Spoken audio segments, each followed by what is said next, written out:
Hey sweet friends, and welcome back to my channel. Today I am sharing some high-end Dollar Tree DIYs. I was so inspired after getting on Pottery Barn's website. They had some adorable pieces. I was actually really excited to test out some new techniques, tried some new styles. This video is inspired and not dupes because I'm taking pieces I saw and kind of using that in my crafts versus trying to create the exact same thing.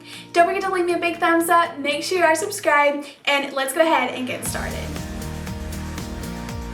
So the first thing that caught my eye on the website was these handcrafted vases, and they are like this gray scale. They have the floral on there as well as some different designs, and then it's kind of like gray at the top with some lighter and darker gray colors. So I found this black floral wallpaper at Dollar Tree, or contact paper, and I thought it was perfect for this. So I grabbed a large glass vase and then some of this, and I wrapped it around and cut it down to size. I made sure there was enough to wrap all the way around, and the funny thing about this is the vase is kind of like odd shaped. It's not perfectly straight, so this does like wrinkle and it doesn't fit perfect, but that actually works out for your benefit. It adds a ton of texture, and I really love how it turned out. So I just went with it. I didn't care or obsess over all of the wrinkles. I did take my scraper and try to press them down as much as possible, but then after I added in the paint and I add Mod Podge later,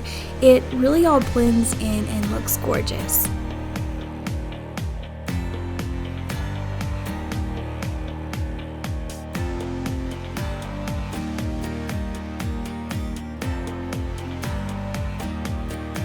So to match the photo or the original product, I use this medium color gray. This is the Steel color by Waverly Chalk Paint, and I'm just dabbing it all over the top of this vase. Now I want this to be super thick and look ceramic. Sometimes I add baking soda in my paint to make it super thick and look more like a ceramic piece, but today I didn't do that. I just decided to add it extra thick. I did a couple of coats of that, and I really love how it turned out.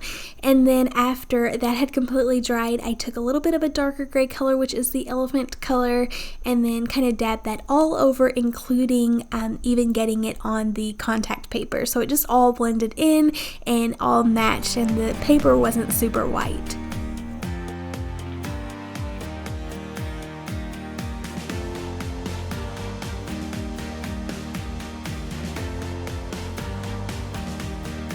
I let the paint completely dry, and then I went over with a thick layer of Mod Podge, and that just kind of sealed in everything. It also kind of flattened down the contact paper and it sealed it, and it just looks like it's all kind of the same texture. But I put some dried floral in this. This would be perfect for fall, but such a beautiful, fun DIY.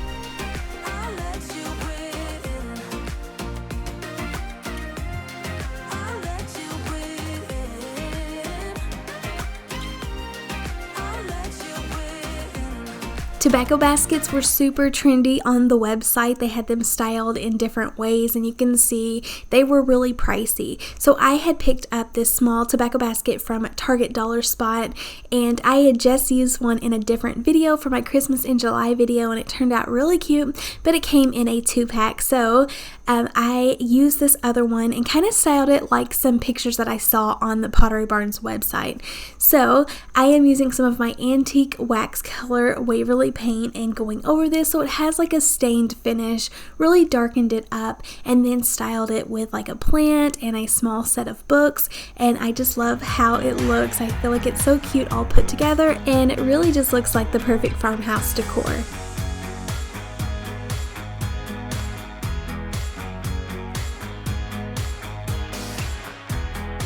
So I know that blue color and design is everywhere right now, and also like navy and different colors of the royal blue, but I had this royal blue wallpaper on hand from the Dollar Tree that I recently found, and I was dying to use it. So instead of making like these vases or planters that they are showing, I decided to turn it into some really cute wall decor pieces.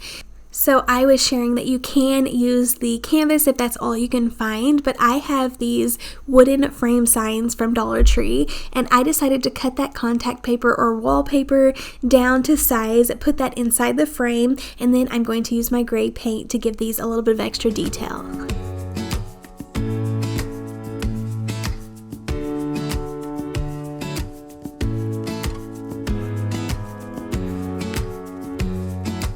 I love how so much of the decor looks like it's been like paint dipped, or like half of it is just kind of a grayscale. So I decided to do that on these pictures or this wall art. I took a ruler and kind of measured how far I wanted to go up with it, make sure that they are perfectly even, added some painter's tape, and then I'm painting the bottom with gray, the same steel color paint that I used on the first project, and then I'm going to dab some of the elephant color, which is a darker color, all over that to give it this fun, really textured look.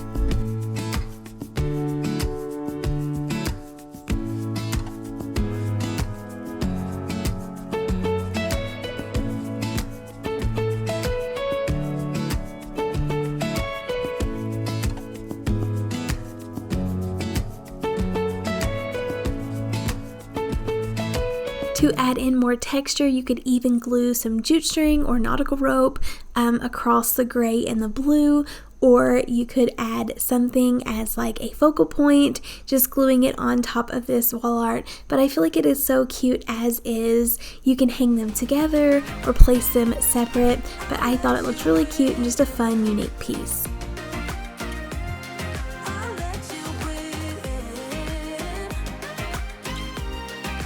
Pottery Barn had a ton of trendy bowls and like glassware setting around like their decor photos that I thought was so cute, and you can get the same look picking up any color Dollar Tree bowl as well as using a jar lid. So all I did was I picked up a navy bowl and I just painted the bottom white for the jar lid, and then for the second one I am using a clear glass bowl as well as another jar lid and painting all of that white, and these just look really cute, very inexpensive. So it cost like $2 to get the same look, and they were charging like quite a bit for a small like glass bowl like this, and I think it is so cute how it has the little stand on there, and just a really fun, easy project that you can make at home.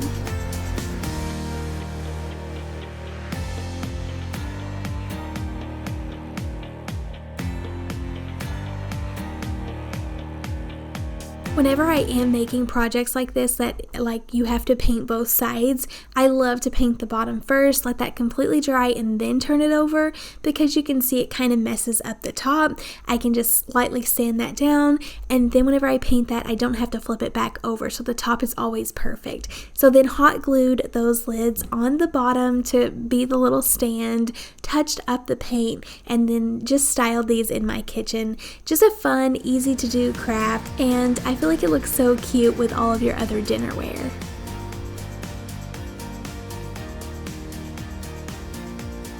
Pottery Barn's website had a ton of wooden signs that were just kind of like stained, or the wood had kind of been carved into for the wall art. So I thought that would be fun. I picked up one of these wooden planks from Hobby Lobby, very inexpensive. Some people are lucky enough to find wooden planks at Dollar Tree. I haven't been able to find like the big plank pieces that are sold individually, so I'll definitely keep an eye out for that. But to get the same look, I picked up this from Hobby Lobby, and then I am spelling out the word bakery, and that is just going to act as like what would be carved out. So I stuck that down, and then using my antique wax I painted over the top of that, and then I'll be picking up the bakery words to leave the natural wood color underneath and getting the same look. Like I said, just on a budget, but they had the same looks on the website, but they were way more expensive.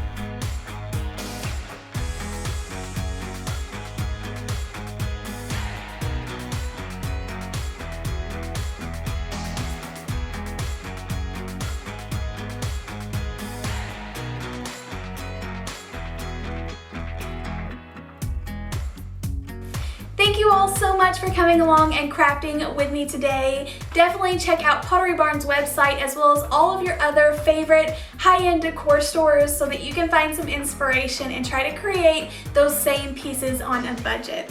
Thank you all again for watching, and I'll see you in the next one. Happy crafting. Bye.